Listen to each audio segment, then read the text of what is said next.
说大对的，他妈的那么那个三万多的呀，公共商业给怎么选赢？好，首先问候大家好。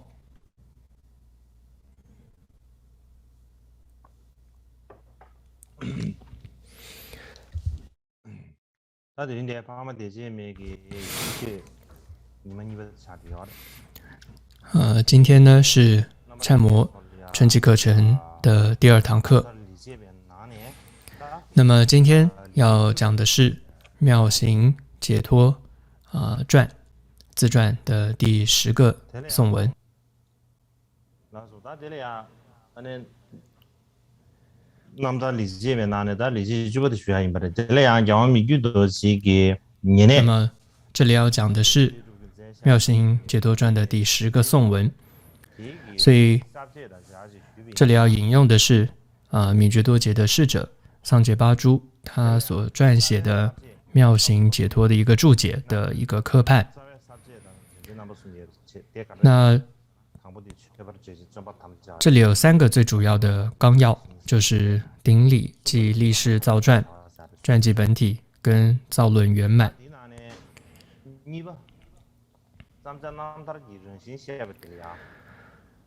那么在第2个传记本体的部分，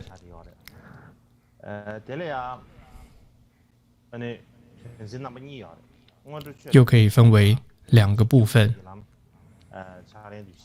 也就是前行跟正行。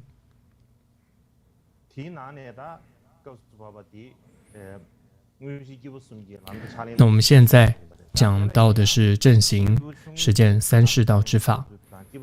那这里面又可以分为实践下士道、中士道跟上士道之法3个部分。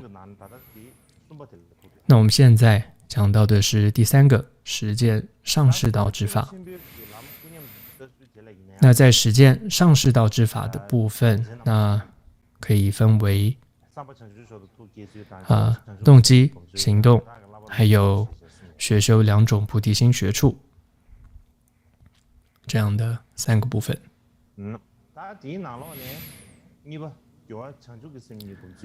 那我们现在讲到的是第2个行动观修2种菩提心，在这里又分为观修世俗菩提心，还有第2个观修圣意菩提心。那么现在讲到第1个，就是观修世俗菩提心。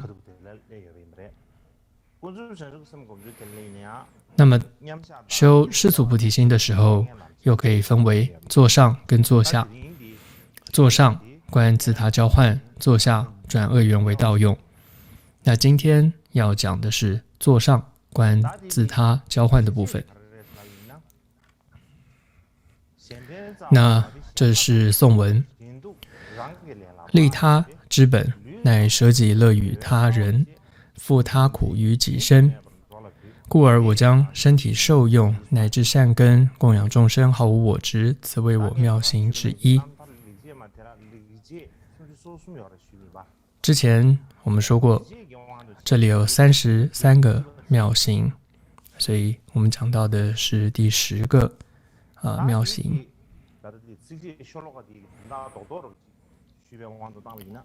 那么首先讲一下这个颂文它的大概的意思。那么我们在前面谈到过动机，所以就像动机里面谈到升起殊胜的菩提心里面讲到的一样哦，如果一个人升起了一念这种真切的真实的要求得这个大菩提的这样一念心，那么他的一切住处身体财产等等，直到虚空未尽之前，他都应该要一心用于呢，为了想要得到人天善趣和佛果的等虚空一切众生，然后帮助他们得到人天善趣和佛果的这种善根上，他会非常急切的想要这样子的帮助众生，就好像头上燃了火一样的这样的着急。那么如果这样做到了，他们会为了可以说这样尽虚空一切众生远离所有的痛苦，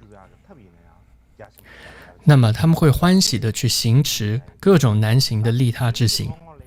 而这些行为都是被这个小乘的行者，也就是说方便和智慧的心量智慧也比较小，或者说这样的方便心量方便也比较小，智慧的心量比较少的行者他们认为这种菩萨行是很痛苦跟困难的事情。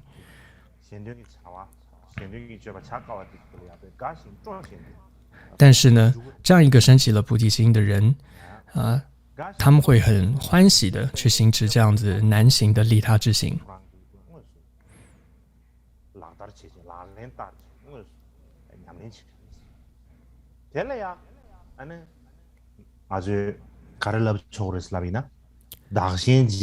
那这样子的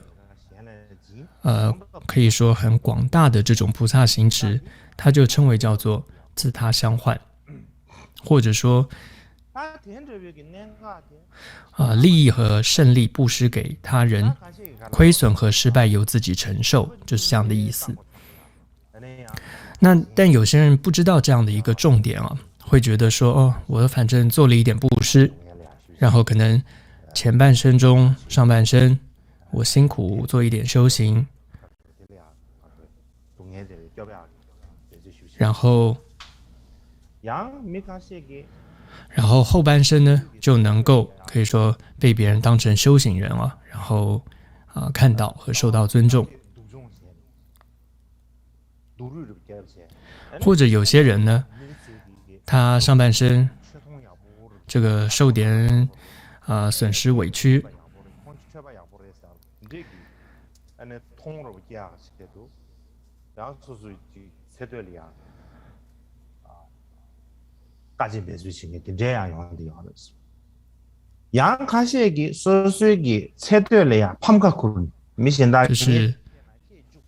就是损失委屈，就让别人批评他在上半生的时候，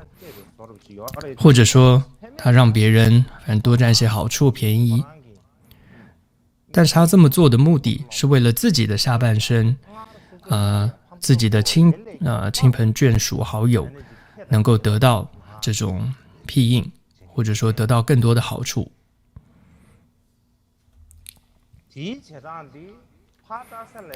那这样的一些行为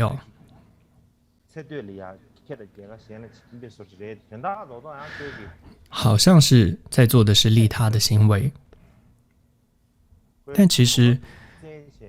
你可以看到他并没有真的放下他对于今生的执着，他甚至还更执着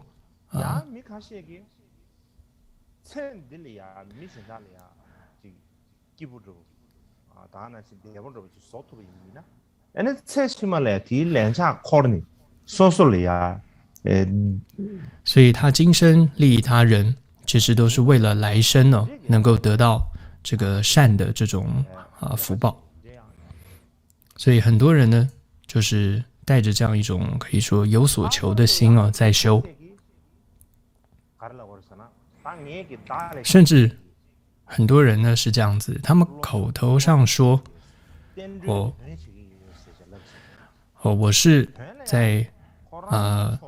弘扬佛教利益众生，甚至会说我是在练习这种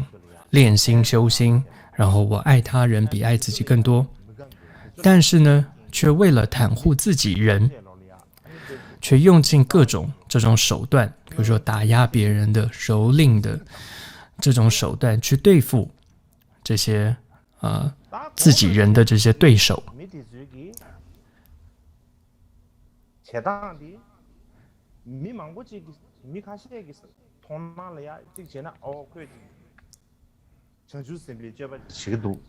就一些不清楚的人看来，可能会觉得这个人好像他很保护自己人嘛，他在为了自己人做了这么多的付出，去对付那些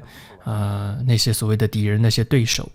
会觉得好像他在做菩萨的行持，但其实这是完全的颠倒的修持了这种自他相换的法门。这种好像相似于这种承受他人的这种相似的羞耻哦，其实根本不是所谓得到大菩提的这种修持的方法，甚至连这种欲界当中的善法都算不上，它只是一个善恶夹杂的一种业而已。所以我们也可以看到，现在社会上很多人会说：“哦，我在修菩提心，我在练心，或者说我是在修持甚深觉语派这样的一些行者。”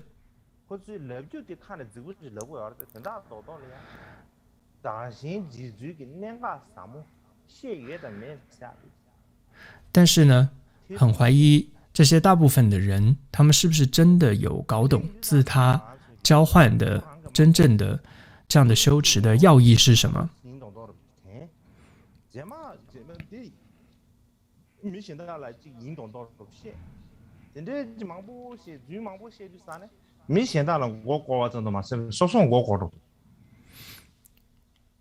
所以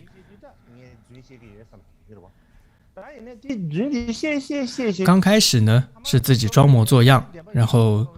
骗了别人，但这样子骗多了，最后好像自己也相信了这样子的谎言，所以到最后其实是欺骗了谁呢？是欺骗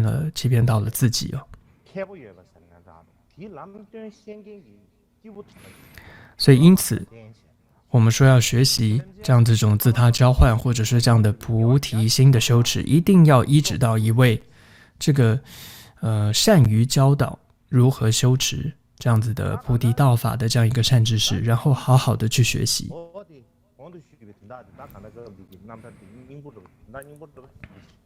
所以好好去学习，能够成就一切众生解脱和成就果位的这种善行啊，这个大概就是这个颂文它的意思。那法王米觉多杰他是怎么想的呢？他深切的知道，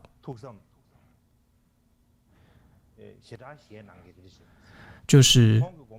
他总是在想的就是无依无靠的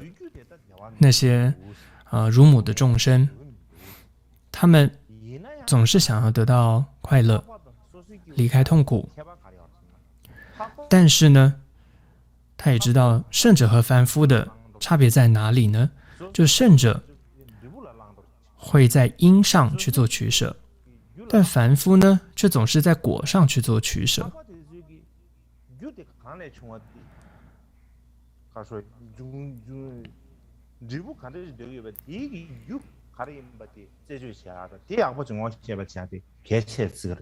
换句话说，圣者很注重这个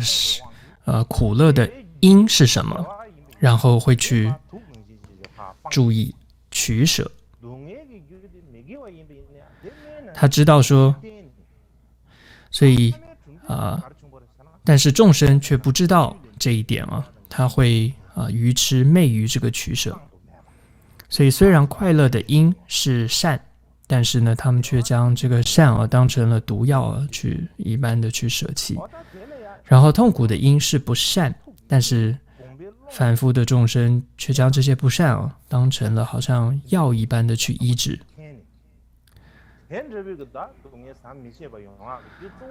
所以米觉多杰很清楚的知道，这样子造成的结果是什么呢？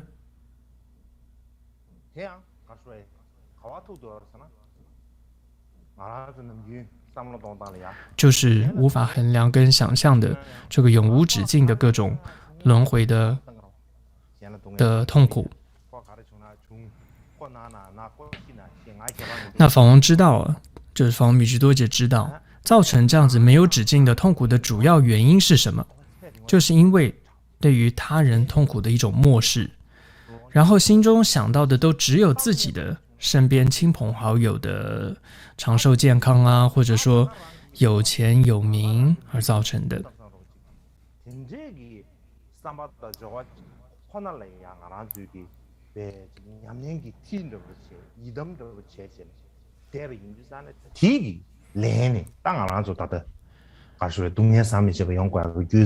所以这是最主要造成众生无止境的痛苦的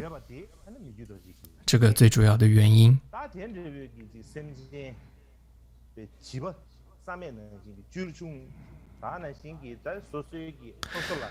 所以对于这样子可以说这么愚蠢，然后而且无心的这样的众生呢，法王米汁多杰是感到非常非常的悲悯，所以他的心中进一步他想到说，他们有这么多的痛苦，如果让我来代替他们承受这所有痛苦，像火一般旺盛的痛苦，由我来承受吧，甚至超过100倍、1000倍的让这些痛苦就在我身上发生，那该有多好。法王的心中，米汁多杰的心中的感受是如此的可以说真实和强烈的。那我们这里听到这里可能会问，哦，这样子法王是这样想的，那我们怎么知道他是这样子想的呢？你又没有见过他，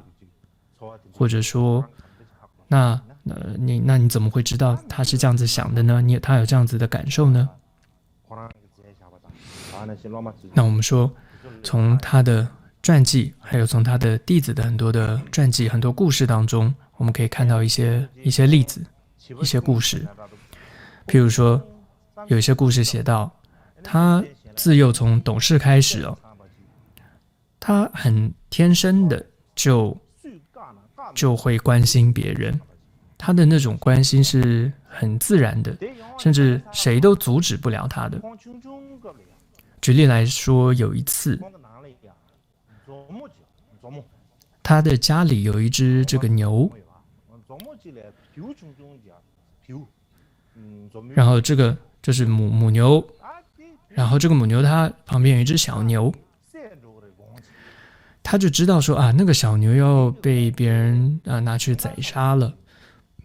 他就很担心，所以他白天呢就一直呢陪在这个小牛旁边，到了晚上甚至还把这个小牛呢藏起来，然后抱着跟他陪着他一起睡。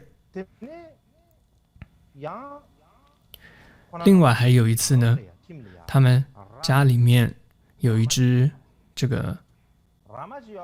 山羊，母山羊，那他的父母呢就想要说想要供养给上师，就他们家里有时候会请这样的上师来，所以就想趁这个机会把那个母山羊供养给上师。那时候米汁多杰心中就想，如果这个母山羊供养给上师的话，那个上师可能会把这个母山羊给杀了，所以他就非常非常的难过。他就说，这只羊是非常有恩德的，绝对我不能给你们。然后说完呢，还紧紧抓着那个羊的一只脚，然后不停的哭，就是别人呢就拉着他呢，也死命的抓着，不让别人把这只母羊给拿走。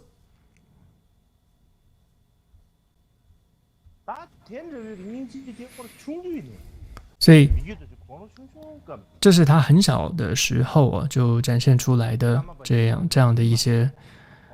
悲心的一些故事，这是他在还没有被认证为噶玛巴之前的一些故事。所以我们在许多大乘的佛经当中也会看到很多记载菩萨的故事，或者说有这种菩提种性者，就是有菩萨种性的人会有这样的一些故事，就是从他的一些行为看得出来，他可能会是一个菩萨这样子。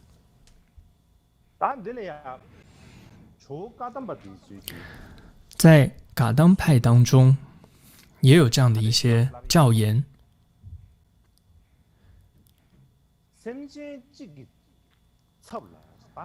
如果能够很自然地认为自己能够为了任何一个如母有情，直到轮回未空之前，都在地狱当中代受他们的痛苦。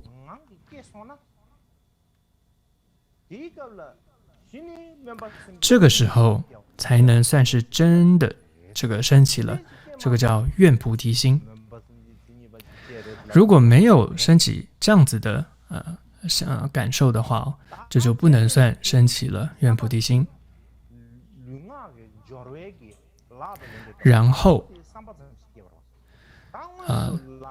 这只是一个愿心嘛，一种心上的一种祈愿。然后在这样的愿心之上，然后你在身体上和语言上真的体现出这种大无畏的一些行为，那这时候才能算是具备了行菩提心。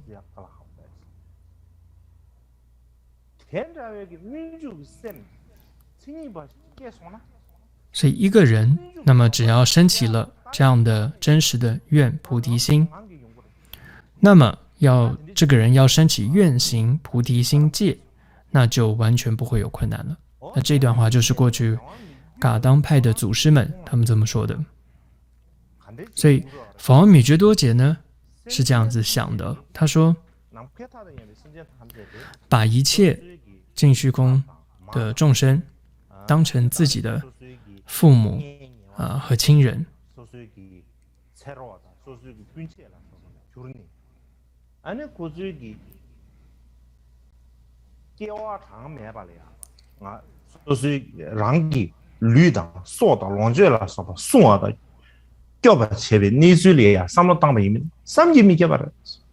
然后想象无量生当中，他们不断的守护着我们，照顾着我们，所以对我们的恩德是很大的。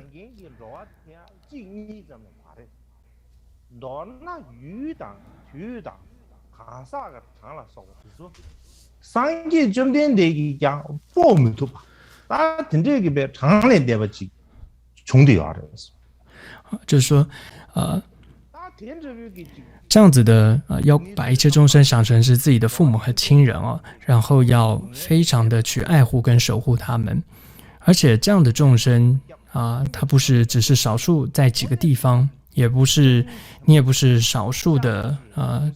这样子的观修几百万次、千万次而已，也不是对一两个人这样子想而已。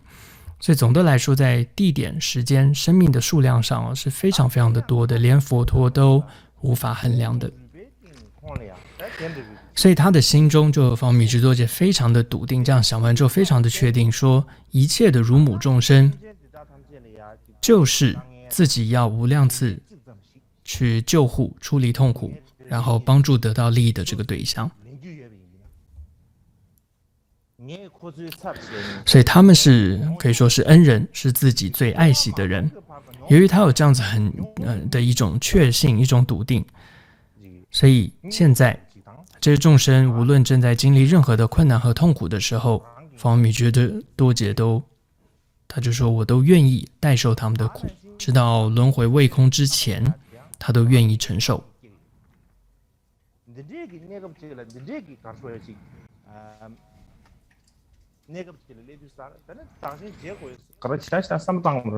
所以到了这样的一个程度，到了这样的时候，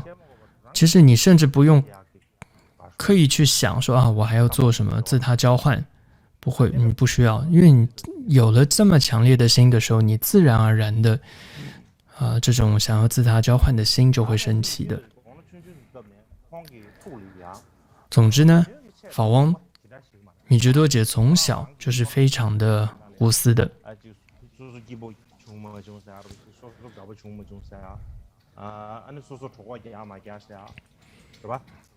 他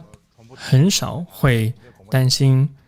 这个考虑自己，这个比如说吃的怎么样，住的怎么样等等。他总是呢担心的是别人够不够吃，够不够穿，别人是不是受着苦。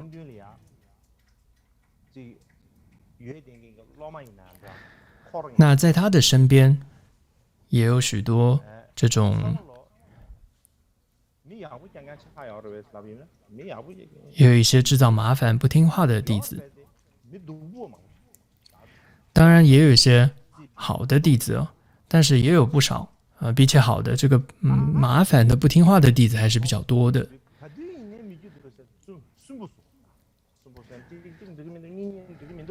所以那些呢麻烦的弟子哦，不听话的弟子，也总是这个给法米居多杰很多麻烦，总是呢也不听话。但是呢，法米居多杰呢，总是呢对于他们特别的这个慈悲的，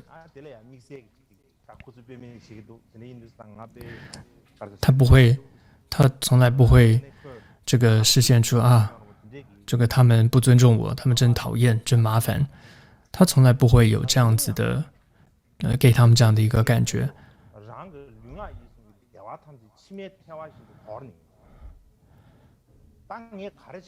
那么尤其呢，很多人都看到法王是如何为了其他人，他总是将自己的身口意的这种快乐可以说弃之如唾沫一样，这是很多人都看到的，都有目共睹的。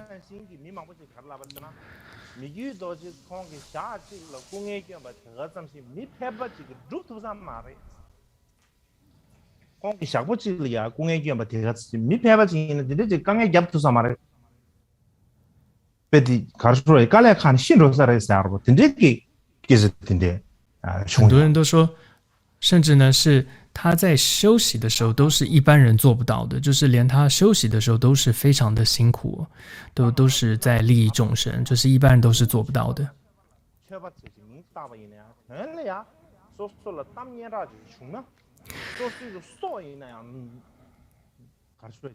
所以现在的时代是怎么样的一个时代呢？就是到处都是所谓的假修行人的时代，就是到处呢都是为了自己的名声可以舍弃性命的这种假修行人的这样一个时代。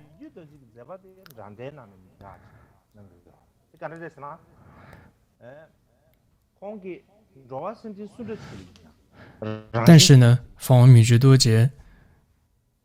却坚持的，可以说他去利益所有的人。像是当他知道任何一个人无论是得到这种人天的善果，还是得到这种我们说三种菩提的功德等等，他都会高兴的不得了，完全不会有这种嫉妒或什么的，这种也不是一般的高兴，是非常的高兴的。就像是现在我们说就可能中了乐透吧，可能我们就很高兴，甚至有的人这个开心到这个心脏病发，搞不好就过世了，死掉了。但总之这个米居多杰看到别人是不管怎么样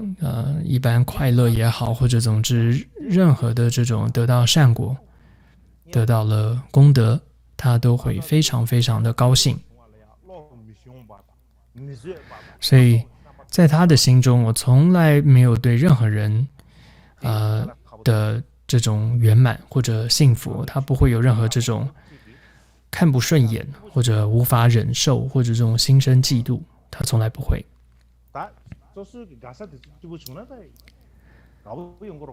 所以这是一个很鲜明的一个对比，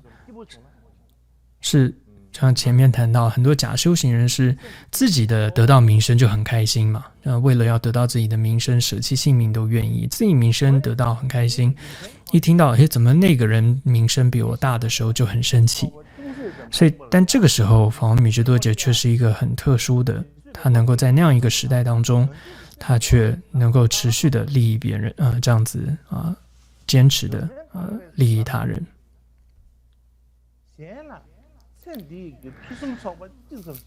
其实从这个道理上来说，如果见到别人幸福快乐，心中还升起嫉妒，觉得受不了，那根本就不是菩提心了。为什么这么说呢？因为如果连别人今生的幸福你都看不惯了，还说我要布施解脱的殊胜快乐和所谓的永远不会完尽的这种清净的善给予他人，那不是太可笑了吗？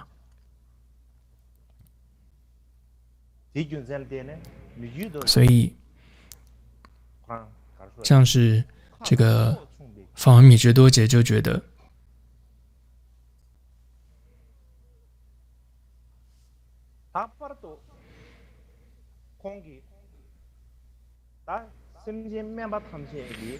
所以法王米觉多杰就觉得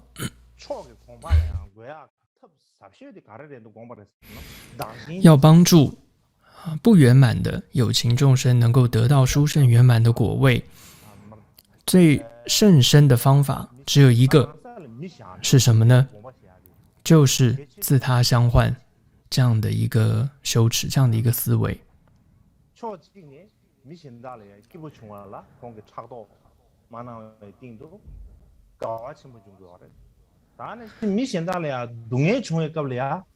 所以就像前面一方面看到别人快乐的时候，他会随喜，他也会跟着高兴，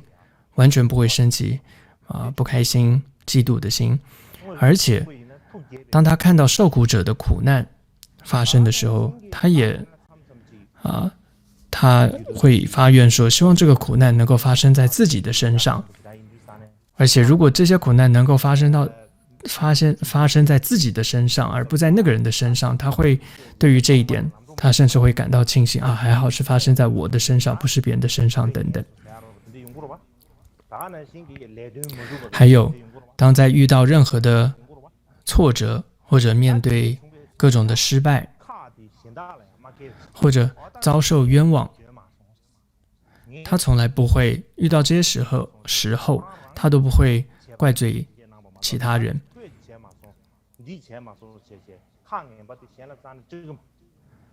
他也不会抱怨，不会怪罪别人，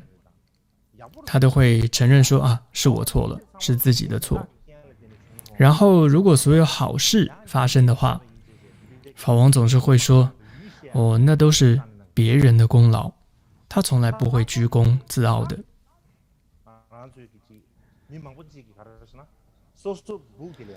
尤其呢，还有一些很多人世俗人会这样子，就是呢，他在暗中呢策划有很多的诡计，然后呢去这个计算别人。但是呢，这个是米觉多杰最不喜欢做的一件事情所以这是他绝对不会做的，这种暗中去算计别人的事情。而且呢，这里谈到自他痛苦的交换的这样的一种羞耻嘛，所以法王呢，他是怎么做呢？他平时是怎么做这样的一个羞耻呢？有时候他会对于这些一些是法器的弟子他会说出他的一些经验。他会说呢，我透过他心中想着某个人的痛苦，然后接着他自己的身体也会感到不舒服，所以他会对于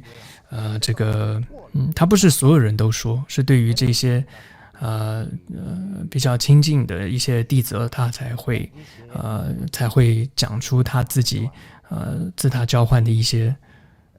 这些经验。所以真的，当他想着某个人的痛苦的时候，他自己的身体也会感到不舒服的。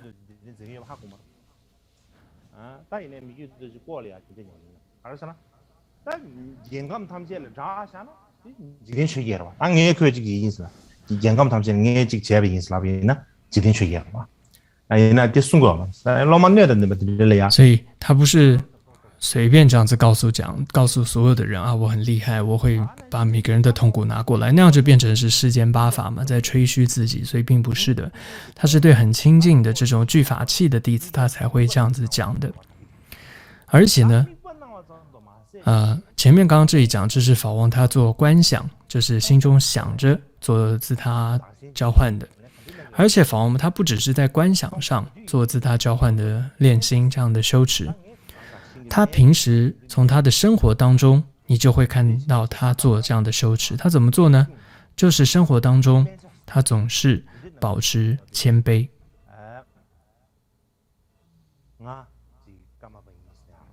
他从来不会说，他不会认为，也从来不会说我自己是伽玛巴，我自己是修行人。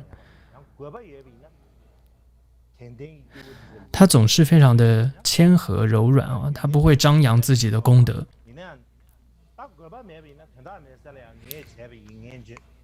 当然，在我们说有的时候为了一些特别的目的，你有的时候还是要说出一些功德。但是，除了那些特殊的情况，他是非常的这个低调，非常的谦和的，他不会张扬自己的功德。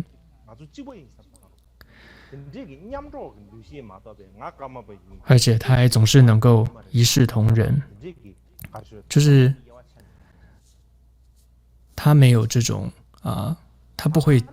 任何的，他对任何人都一视同仁，他不会觉得哦我是伽玛巴就很特别，从来不会。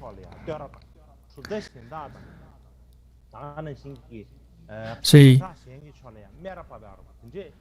以由于呢，法王他总是这么的可以说谦和跟宽厚，他不会赞叹噶举派怎么样，或者去批评其他教派不好。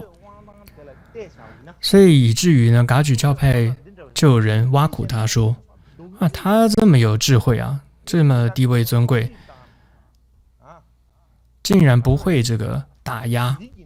这个蹂躏他人，或者说去这个以他的威德去征服别人，还真有他的一套啊！他竟然不会那么做，他完全不会这么做，真是有他的。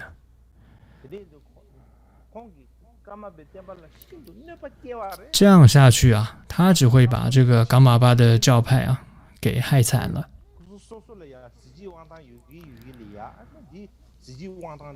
所以这些人就是在这样子挖苦他。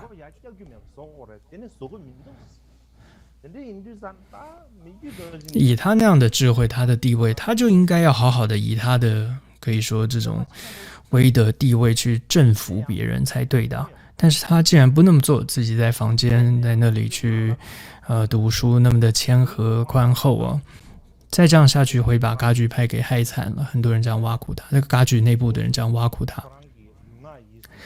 但是呢，看法王米觉多杰他从来不理会这些别人的这种挖苦跟嘲讽他默默的就是将自己身口意的一切的善根就全部都奉献给佛教和众生。这样的一段话不是这种什么静观什么歌功颂德这种静观，它不是一个静观，而是真的当时所有的弟子都在他身边的人都有目共睹的，就是真的他怎么做到是有目共睹的一种修行所以其实谈到自他相换这样的一个法门，从这个米觉多杰的传记你其实就可以看得到是怎么样的一种修持。那讲到这里休息一下，半小时后继续上课。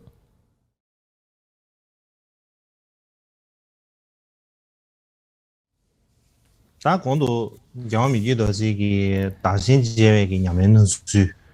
那么前面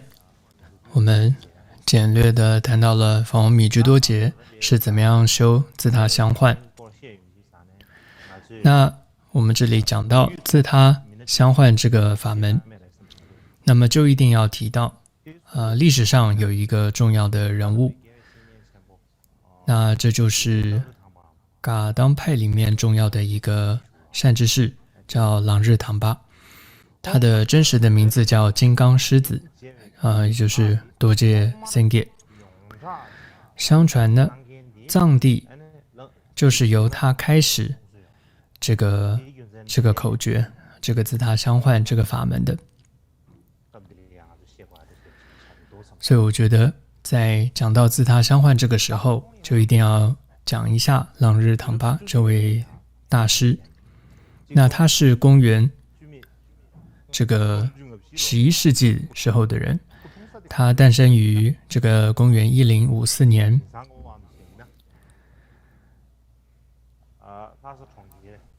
他是诞生在现在靠近拉萨附近的叫做彭波的这一个伦珠地区。他呢和一位叫做祥沙拉瓦大师，他们两人，那么是噶当派里面很著名的一位大师，叫做博多瓦仁谦塞。这位大师如同日月般的两位高徒之一。那他和祥沙拉瓦这两位就是博多瓦可以说弟子当中佛行事业这个最为殊胜的。尤其这个朗日唐巴，他传承了或者说他得到了这样一个悲心、慈心还有菩提心，还有这个自他相换的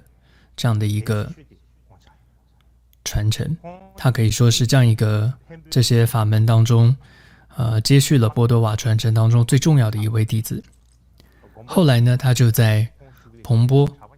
的这个朗唐地区呢，就建立了寺院，叫做朗唐寺。那么当时有僧人大概2000多人。那接下来我会给大家看一下这个朗唐寺这个的照片。那么我请认识的一个朋友拍了照片给大家看，因为可能很多人是没有看过这个照片的。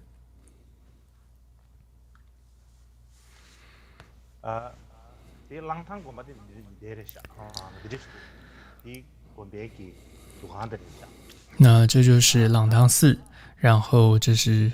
大殿。那最早这个是噶当派的一个寺院，后来就成为萨迦派的寺院，现在呢也都是萨迦派的这样一个寺院。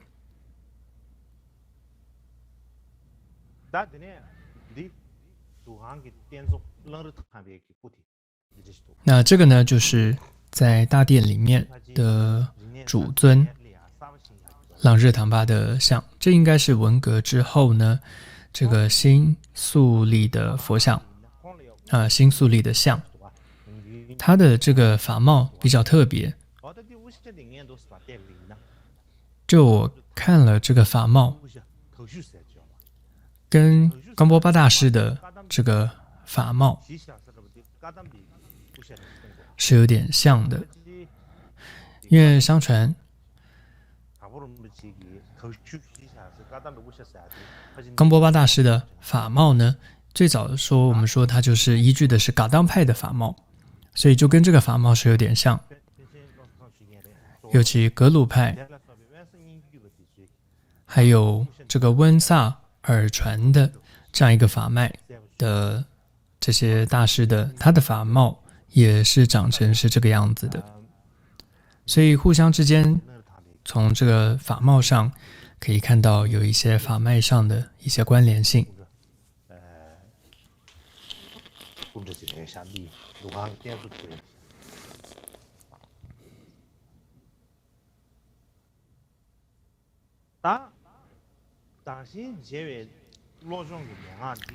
那这个自他相换的练心口诀，在过去呢是噶当派祖师们他们秘密修持的一个法，不会是对大众做教学的。但是呢，格西朗日唐巴他呢就将这些练心的观修的这些次第这些内容，他汇整为8句，就当成自己修持的一个纲要，同时呢也教导这个大众。所以从他开始，这时候自他相换的口诀练心口诀才这个广传开来，不然在他之前都是秘密修持，或者说除非是具器的，就是有特殊根器的，有法缘的弟子，才会一两位这样子单传给他们。那么格西朗日唐巴曾经说过，他修持自他相换，他就说，我让自己的每一次呼吸都是有意义的，也就是说他的每一次呼吸从来都没有浪费，都不是无意义的。这代表他随时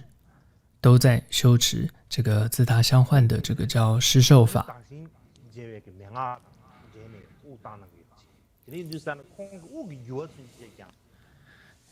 所以这个施受法就是透过呼吸来做这样的一个自他相换的修法，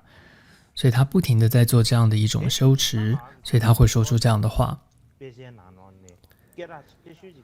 另外呢，就在我们修心或者说练心的这样一个法当中，非常重要的一部著作就叫《修心七要》。这个作者就叫做格西加切嘎瓦。那么据说呢，他呢当时什么时候开始对噶当派这样一个修心练心的教法升起信心呢？就是当时他听闻到了这个练心八句，就是朗日唐巴的这个练心八句之后，他就对噶当派升起了很大的信心。这里我要做一个说明，就是练心八句，一个是现在大家比较知道的寄诵版本，就是诗歌版，但还有另外一个是长行版，就是散文版，所以有两个版本。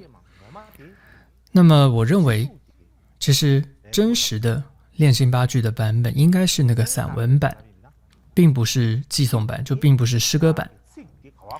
原因是什么呢？因为练心八句嘛，这个句它其实指的就是寄诵的寄句，祭文的祭句。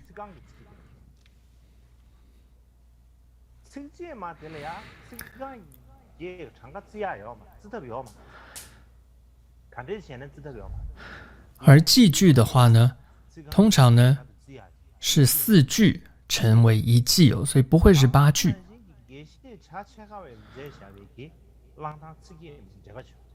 所以呢，散文呢才有可能，所以8句它不会，这里的句它应该指的不是祭文，这个句应该指的就是散文，这是第一个原因。另外一个原因是，贾切卡瓦他也写了一个练心八句的注解，这里面呢很清楚，他是对于这个散文的，对于这个长行的这个八句是做注的。但是呢，我这里并不是说否定了这个寄诵是朗日唐巴所写的，而只是我觉得这个散文应该才是最主要的练心八句的主要的内容。但有些学者是这么认为，他们认为说，现在的这个寄诵，例如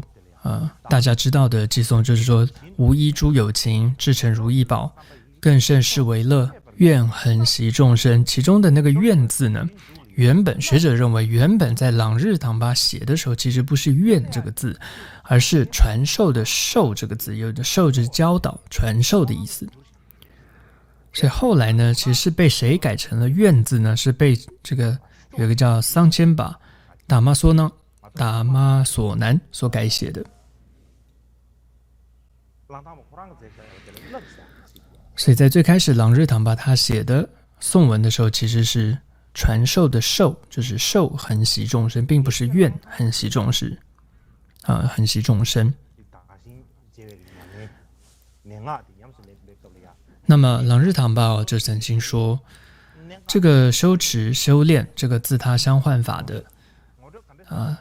他曾经提醒如果修持的时候有一些要点，他就曾经说，他说修持这个法的行者，他一定要有一个能力，就是他能够随时顶戴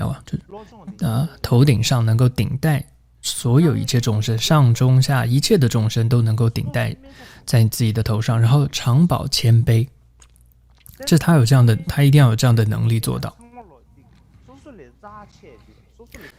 换句话说，就是所有的众生，他都要尊敬，他要觉得所有的众生都比自己还这个尊贵，还重要。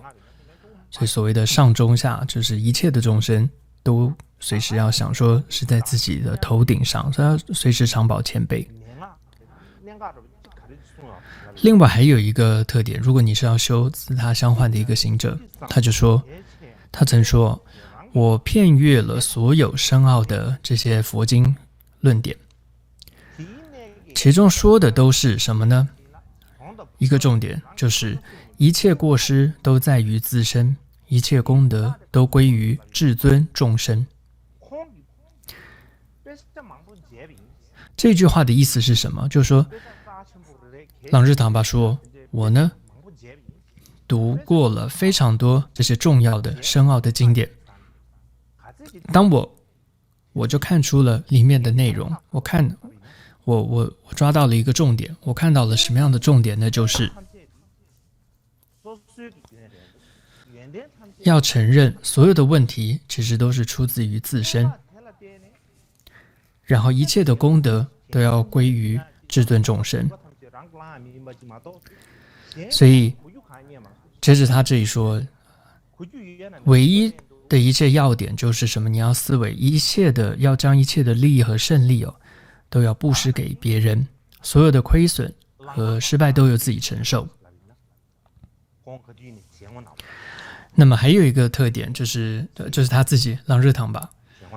他一个特点就是他很 serious， 就说这里翻译是说他的脸总是黑黑的，很严肃，黑脸。那为什么他这么的严肃呢？因为是他平时一直都在观修这个思维轮回的过患，所以他的脸总是非常的严肃，是黑黑的。因此呢，他也被称为叫做黑脸朗堂，就很严肃的朗堂。所以据说呢，有次他的侍者就跟他说，别人呢都把我们叫成黑脸，这个严肃黑脸的朗堂派了，这个名称可不好听哦。您是不是要多笑一笑，变成白脸比较好啊？这就可惜朗日唐巴听了，他就回答说，如果我们思维了这个轮回的苦啊，三界轮回的苦，你笑得出来吗？就这样对他说，对那个侍者说。所以这是代表说他是真的有好好去思维轮回的痛苦这位大师。我们很多时候就是口头上说对轮回是苦海啊，只是口头上说，并不是真的发自内心有感觉。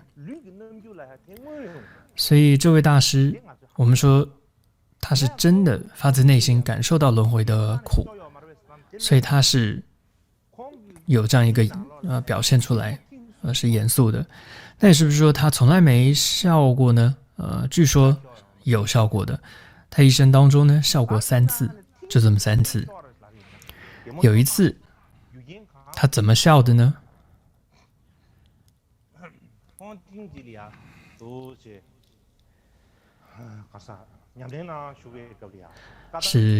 也是他在禅修的时候吧。那噶当派的修行者常常会供曼达，所以在他的前面就有这么一个曼达盘。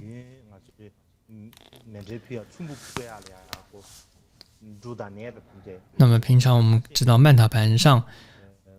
都会放一些这些米粒啊，或者有时候会放一些这些比较宝石啊珍宝。那尤其在藏地呢，会放这个蓝绿色的玉石。所以他就放了大概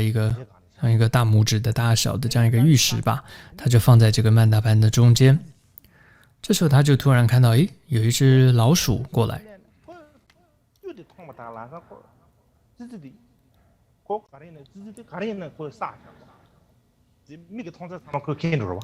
这个老鼠反正就是他就反正想要这个看到什么，他都想要把它拿了，要把它这个藏起来嘛。所以他就想要把这个玉石把它藏起来，但他怎么推都推不动，所以他大概就滋滋滋在那边叫吧，就这样一叫就跑来另外一只老鼠，所以呢，狼日唐巴就看，这两只呢，一只在前面推，一只在后面拉，就把这个玉石呢就推走了。那一次呢，他就看这真是一个奇怪的情况，那时候他就笑了。那是据说他3次笑过的第一次，第二、第三次我就也不知道是什么故事了。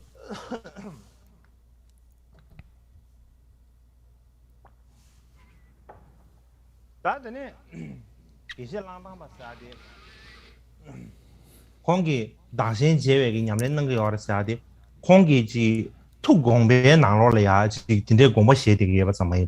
狼日唐巴呢，他自他相换的修持，不只是他内心中这么想，而是他真的在生活中他也示现出来。有这样一个例子，有次呢，他为僧众说法，会中呢，突然就来了一个妇女，她的怀中呢就抱了一个婴儿，结果他就将这个襁褓中的婴儿呢，就突然就交给这个大师狼日唐巴，就跟他说：“这个孩子是你的，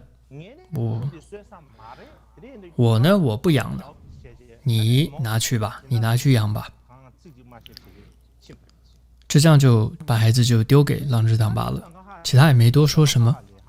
其他人在旁边看了都非常的惊讶，怎么会这样子？但是呢，这个狼日唐巴呢非常的平静，他也没做任何的解释，什么都没说，他就接过了孩子带回去抚养，然后也为这个孩子呢找了一个奶妈，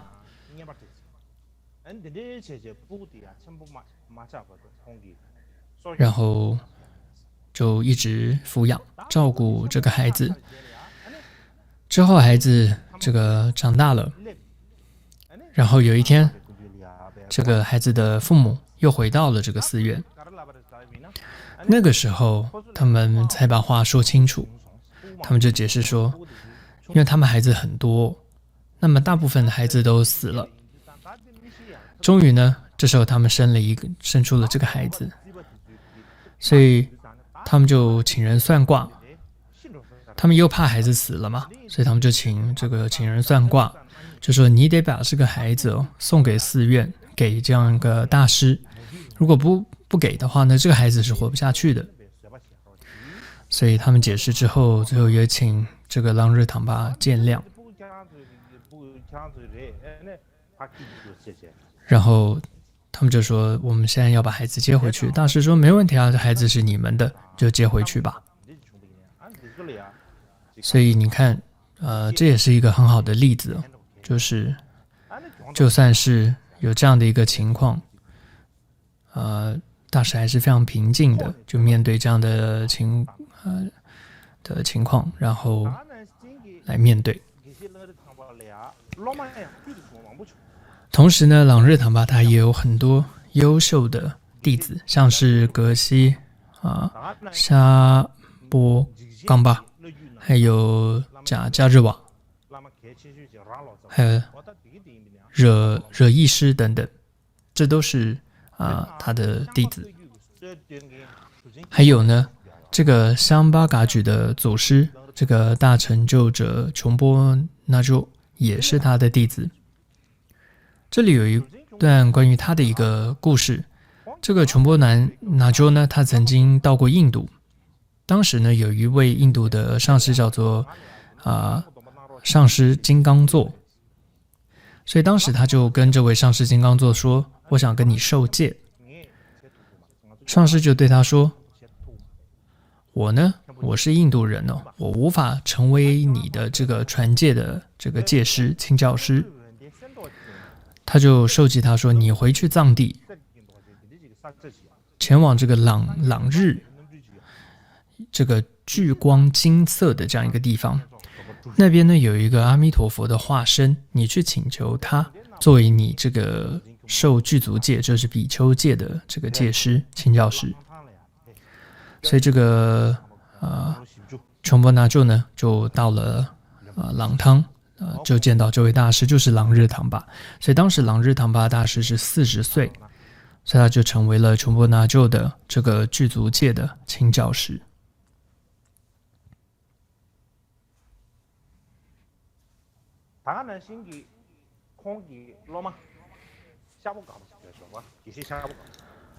还有他的一位弟子很出名的，叫格西沙波冈波冈巴，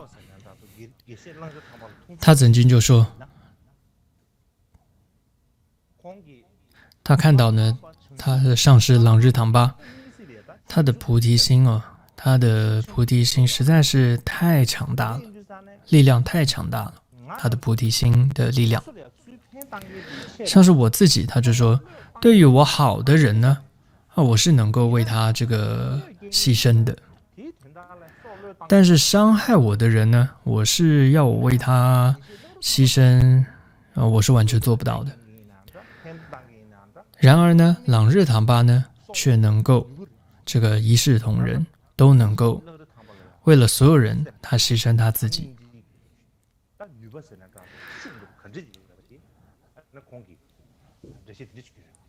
所以这是这位格西对于朗日唐巴他的菩提心的力量是多么强大的一段这个解释。所以甚至呢，据说朗日唐巴当时他在世的时候，在朗堂他的寺院，整个那个寺院很大，整个那个环境当中，所有的动物之间也是不会互相这个伤害的。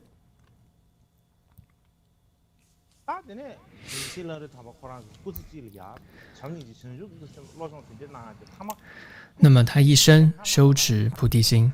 甚至到了他临终圆寂之前，他还发愿说我希望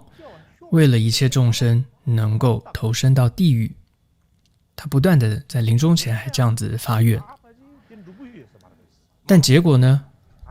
他这个愿望没有实现。为什么呢？因为他发现说，怎么临终前出现的都是各种的清净的景象，各种的景观，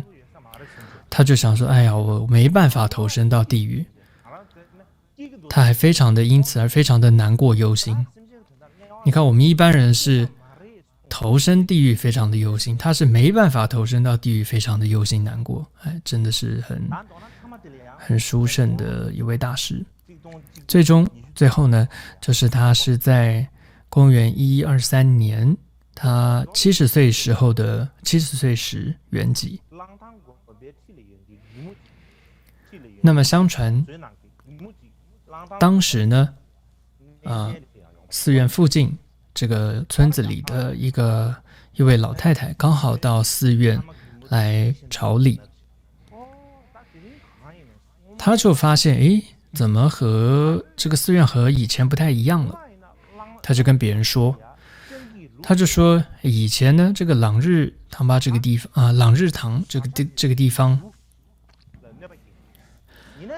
这动物之间是不会互相伤害的。这个狐狸也不会吃羊，老鹰不会这个捕抓这个小鸟。怎么我刚刚看到这一只老鹰把小鸟给抓走了？他就说，难道朗日唐巴大师已经不在了，圆寂了吗？这个因为这个老太太她还不知道这个朗日唐巴已经圆寂了，因为当时也没有什么这种电话或者说网络嘛，所以他也不知道，所以他从这个这样一个迹象看到出或许朗日唐巴已经不在世了。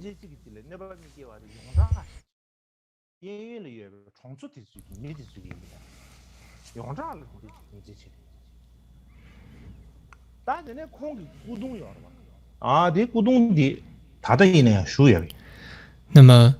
朗日唐巴大师的这个舍利塔现在呢还是在这个朗堂寺中的。就是投影看到的这个舍利塔。那这个舍利塔有一个故事的，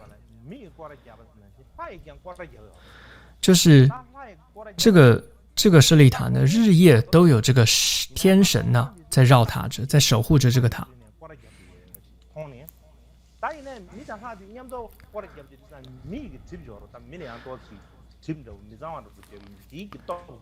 所以呢，为了避免这个人类的也同时绕塔的话，人类的影子会触犯到这个天神，然后会减损寿命。所以当时就有一个格西叫响松瓦，他是后来这个寺院的可以说住持吧，他就制定了一个规矩，从清晨到中午是人可以去绕塔，但之后中午之后一直到这个晚上，中夜吧，就晚上10点之前，是这个神鬼绕塔的时候。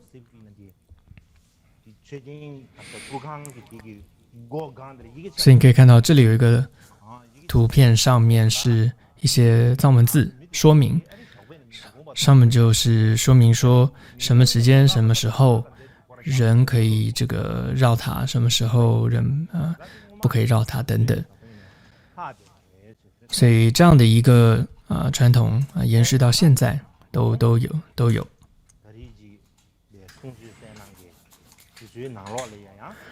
所以各位如果未来有机会真的能够到这个朗日唐巴这个朗唐寺朝圣的话，然后在这样的朗日唐巴的舍利塔前发愿的话，相信呢真的对于要发起菩提心一定会有很大很大的利益。因为这个朗日唐巴大师他就是一个活生生的可以说最殊胜的这样一位修持修炼菩提心的这样一位大师。所以这是今天特别给大家看一下朗日唐巴他的寺院，他的舍利塔，也介绍了一下朗日唐巴这位大师。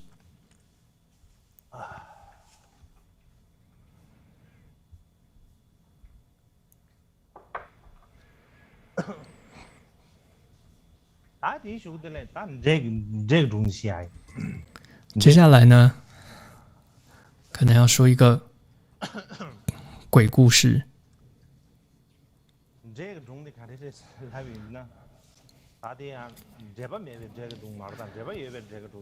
但这是跟这个课程有关系的一个故事。之前我们说朗日唐巴这位大师他有很多弟子嘛，其中就有提到有一位弟子叫做这个迦日瓦。这个迦日瓦在噶举派来说是非常重要的，因为我们的祖师冈波巴大师他医治的许多噶当派上师当中很重要的一位就是迦日瓦。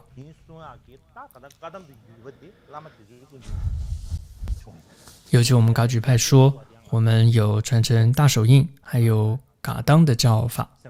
其中噶当派的教法传承自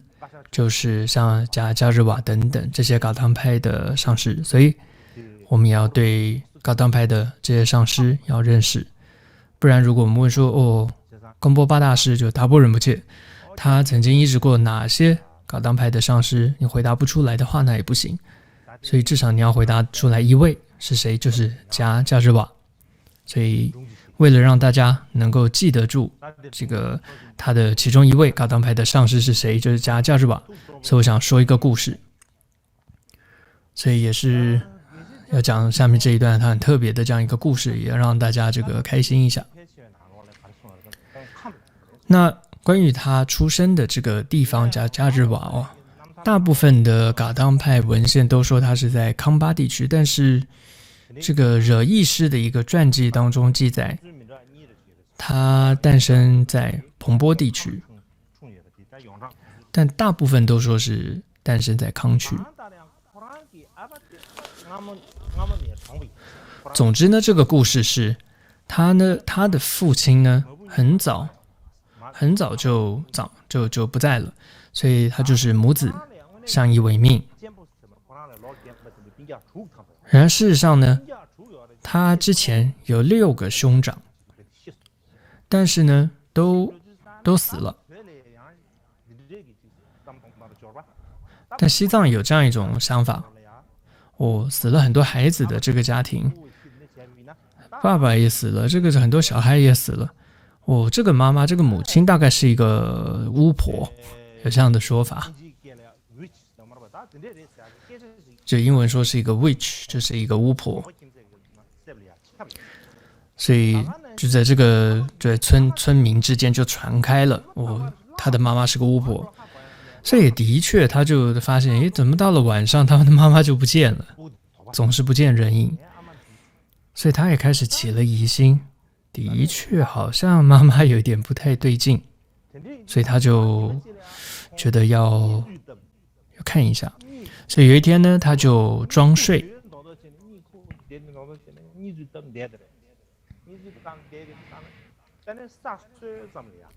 然后差不多就到了天黑，晚上大概到了11、12点吧，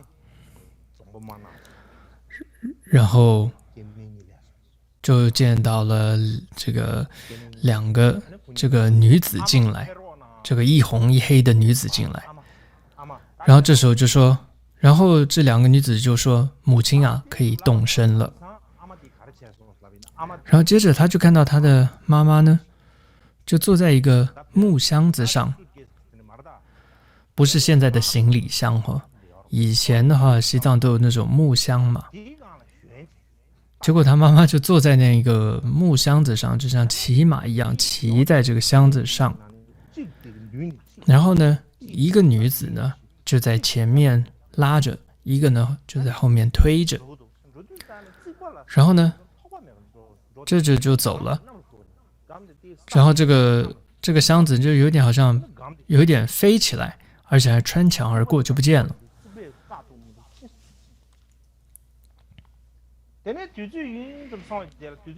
所以都被他看到了。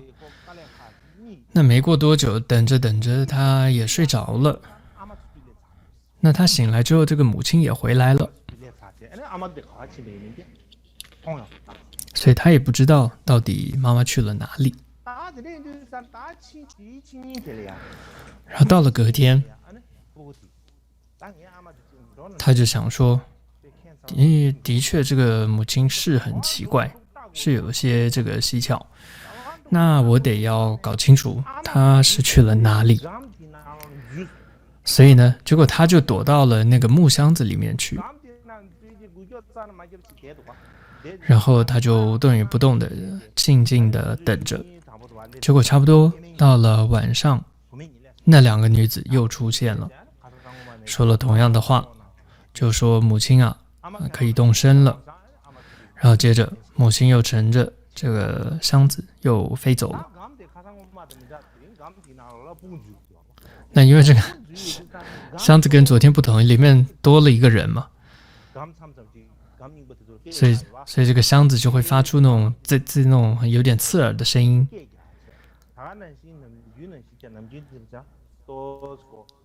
而且呢，因为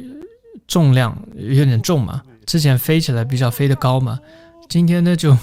因为有点重，就贴着地在那儿飞。就听妈妈说，怎么今天这个马怎么这么没力啊？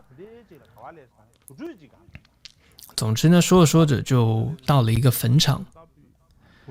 这时候坟场里面呢，就看到很多的这个女子在那边等着。这里我们要知道就是我们平常不是说什么空行母嘛，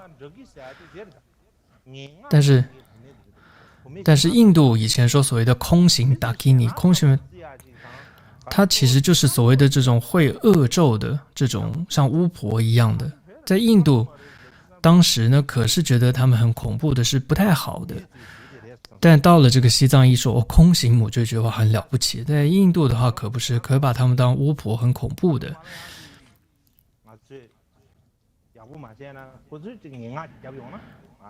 所以如果不小心的话，他们会这个下咒的，会很恐怖的。总之这里就讲到很多这些女子就是这种好像巫婆，一堆巫婆在那边等着。然后这个她的母亲原来呢是他们巫婆中的这个大巫婆一样，所以呢她的那个木箱呢就放在正中央，就好像是她的那个座椅宝座一样，就坐在这个所有人的正中央，然后所有的人就围着她坐。这时候呢他们就把一个什么拿了一个什么，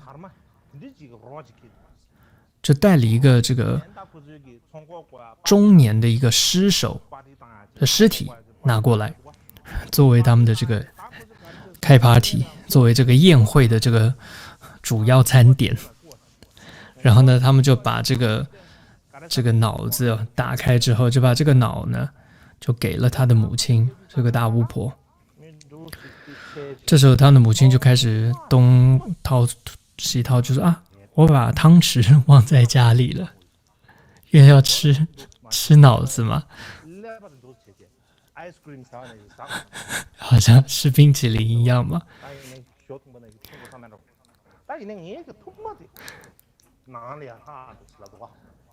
但他就说啊，我忘了汤匙在家里了。但旁边一个女子就提醒说，母亲啊，你把手伸长就可以了。就他这么一提醒，他的母亲呢就坐在他的椅子上也没动，然后的确就把手呢很越伸越长。结果呢他的手就真的就伸到了家里，就把那个汤匙就拿过来了，然后就挖着那个脑子开始吃。这些呢就全被这个儿子呢从这个木箱的缝隙当中看到了。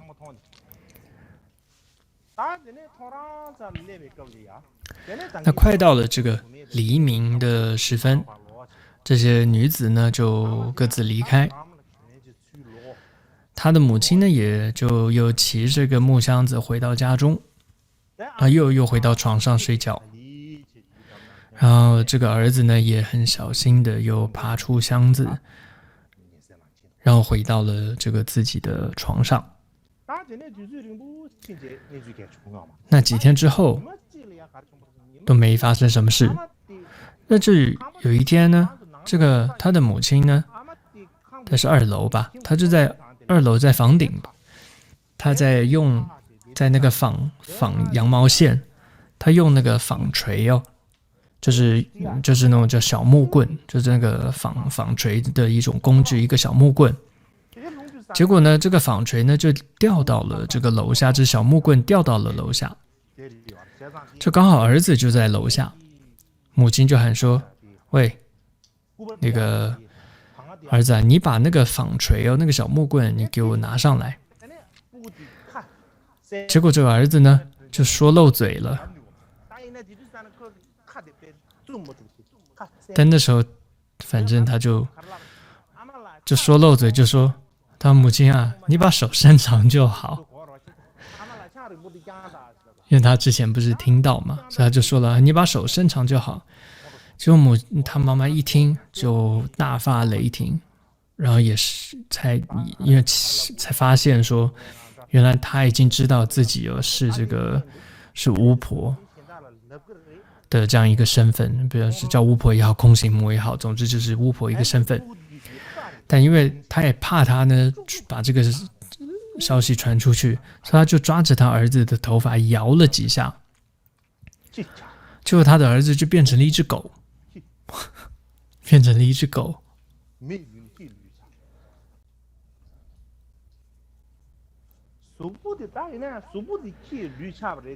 所以虽然呢他身体是一只狗，但他的心还是那个人，还是那个儿子的心。所以呢，他非常非常的痛苦。所以呢，他心中就想，这样子下去哦，那还不如这个跳河自杀算了。所以呢，他在要走到河边哦，想要自杀的时候，他就听到很多人在讲一位大师哦，朗日唐巴什么什么的，我很殊胜，还有很多功德，很有神通力，很厉害，等等等等。他听到，他就想说，哦，如果我见到这位大师这么有慈悲，这么有菩提心，这么有功德，这么有神通力，那如果我能够见到他的话，我就能够出离这样一个狗的身体，变回人。所以他就去前往去见这个朗日唐巴。在噶当派的一些文献中是这样记载说，这只狗就是他当时呢是跟着这个商人到了卫藏。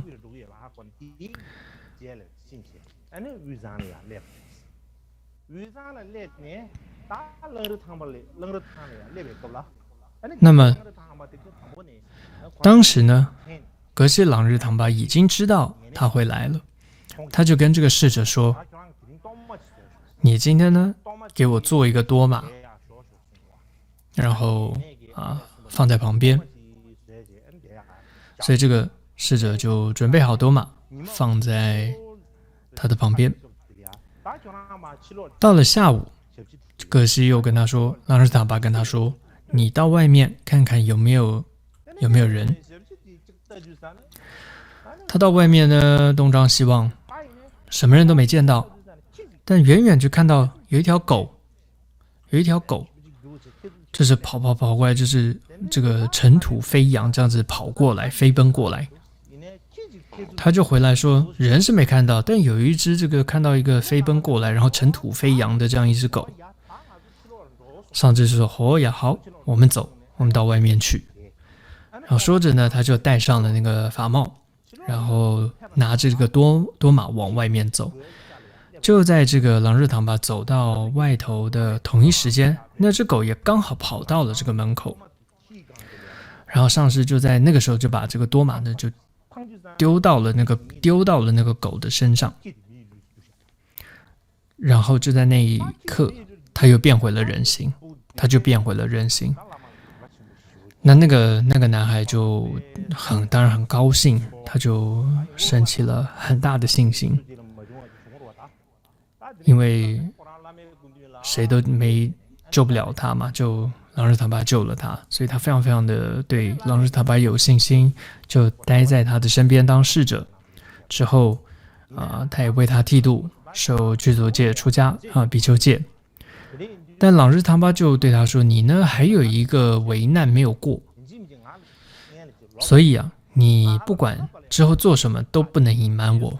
一定要跟我说，你不要自己决定。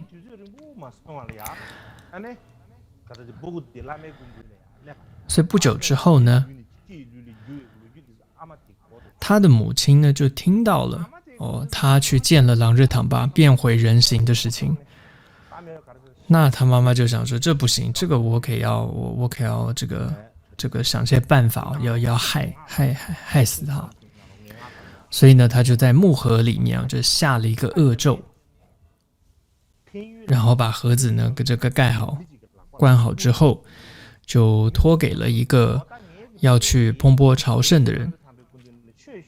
就跟他说，你把这个木盒呢交给我的孩子，我孩子呢他现在正在跟这个朗日唐巴学法，所以这里面呢反正就是一些可以他的生活的盘缠吧，一些用品。所以这个人呢就到了这个蓬波，然后在就前往拜见上师之前呢，就先去看了这个孩子，就把东西这个盒子给了他，也转达了这个他母亲的话。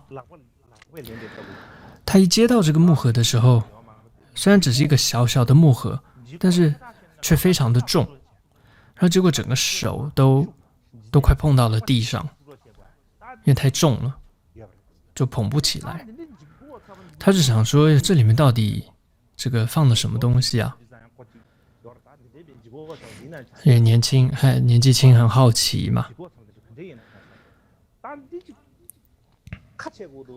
所以他就想要把它打开。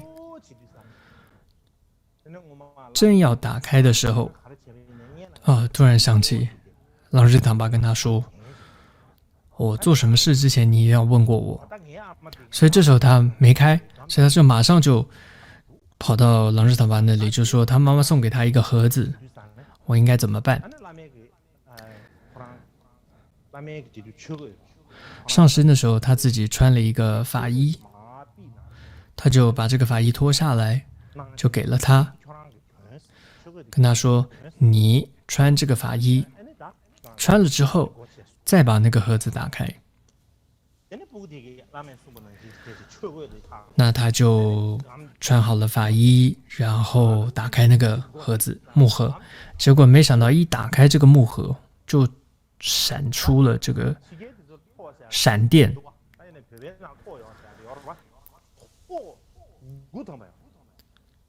总之就出现这个9道的这个闪电。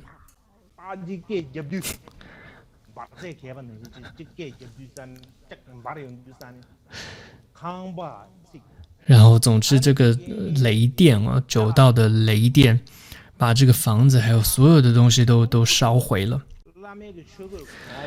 但这个孩子他因为穿了这个上师的法衣，完全没有受伤。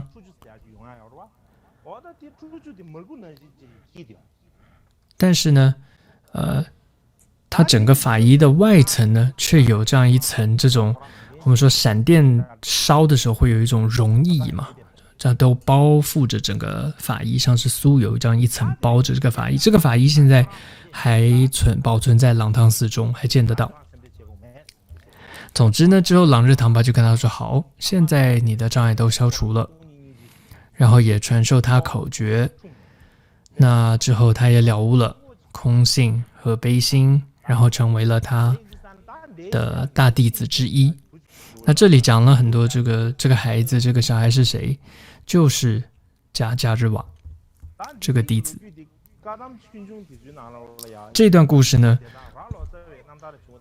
就在噶当的教史当中都有记载，还有惹意师的传记当中呢也有记载，但是两者当中是有一些出入。就是惹意师的传记说是谁让他转成人身的，从狗身转回人身的呢？说是惹意师，但大部分的文献都说其实是朗日唐巴让他恢复人形的。所以在这里呢，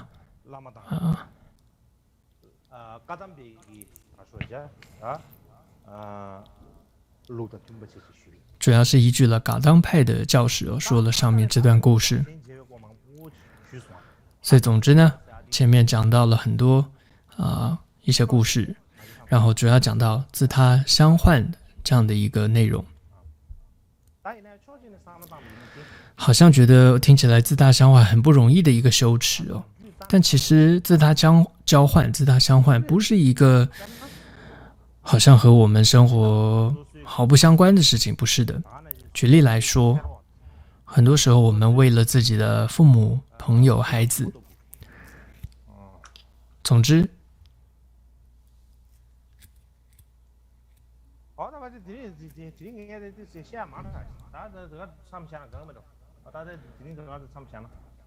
那大概讲到这里就好了。今天这个故事有点讲多了，所以今天大概讲到这里就好。好的，那我们就先回向。